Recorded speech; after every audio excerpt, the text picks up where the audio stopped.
Game of Thrones fans know they need to be on high alert while watching. Whether you're a diehard fan or casual viewer, it's always fun to hunt for clues with big importance, and the 8th and final season has provided plenty of them. Let's look at some of the tiny details you may have missed in the last few episodes.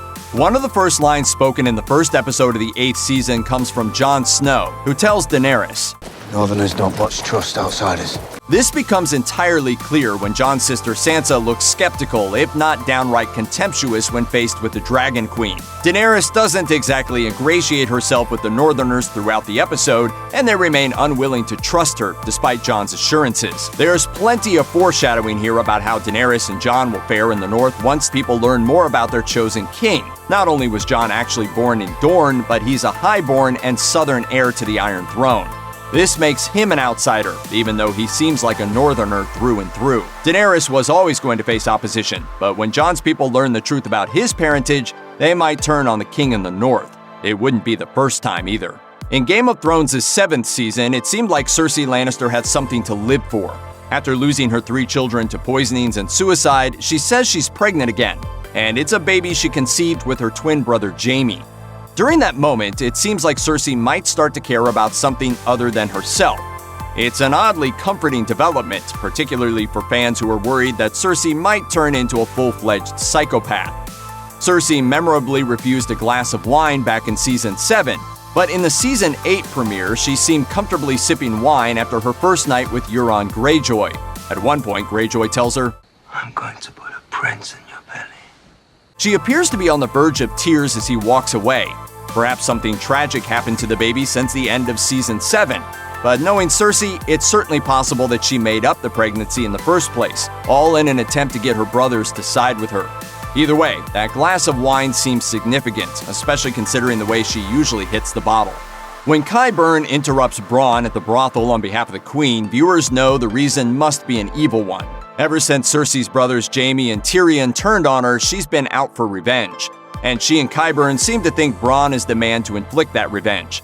Well, audiences might want to take a second look at his weapon. If that crossbow looks familiar, it's because it's the exact same weapon Tyrion used to kill his father Tywin at the end of the show's 4th season. Tyrion, put down the crossbow. In regards to Cersei, Qyburn even tells Bronn that she has a keen sense of poetic justice. That's quite the understatement. It remains to be seen whether Bronn will ultimately turn on both his former allies for his own benefit. At the end of the season's first episode, Jon Snow finally learns that he's the child of Lyanna Stark and Rhaegar Targaryen, which makes him the true heir to the Iron Throne. That's information we, as viewers, have known for a while, but Jon's been in the dark this whole time. Still, there are plenty of clues about the impending reveal leading up to that scene. Throughout the episode, there are several offhand comments about who Jon really is or who he has become. Remember the comments made by young Lyanna Mormont? The Lady Lyanna, who's named after Jon Snow's real mother, tells him, "You left Winterfell a king and came back a..." I'm not sure what you are now. But the biggest moment hinting at Jon's big reveal is his ride atop a dragon. After all, only Targaryens can ride dragons, and Jon rides an especially significant one. While Daenerys takes her place atop Drogon, Jon mounts Rhaegal, named for his real father. Also worth noting, when Sam tells Jon about his real heritage, the two are standing in front of Ned Stark's statue in Winterfell's crypts. Remember the last time Jon saw Ned? He made a promise. The next time we see each other, we'll talk about your mother. That makes it particularly fitting that Jon learns the big news with a statue of his adoptive father at his side. Jaime Lannister's return to Winterfell was bound to be a rough one. After all, the last time he was there, he tried murdering a young Bran Stark after the boy caught him and his twin sister Cersei doing things that twins really aren't supposed to do. As if that weren't bad enough, though, he's guilty of murdering Daenerys' father, which earned him the name Kingslayer. Suffice to say, he doesn't receive a particularly warm welcome, even after his friend Brienne of Tarth vouches for his character. Though he's granted a royal reprieve by the Mother of Dragons, it soon becomes clear that he doesn't have a lot of faith in his new queen. And she is different. She is. Are you sure about her? I am.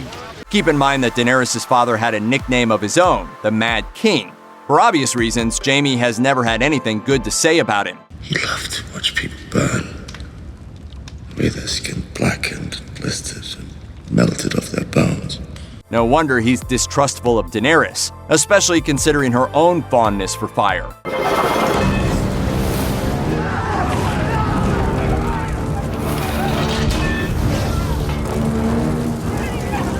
If Daenerys is poised to turn into the Mad Queen, as many fans suspect, Jaime will have been right not to trust her. Only time will tell how all that plays out. Until then, we'll be watching closely. So closely.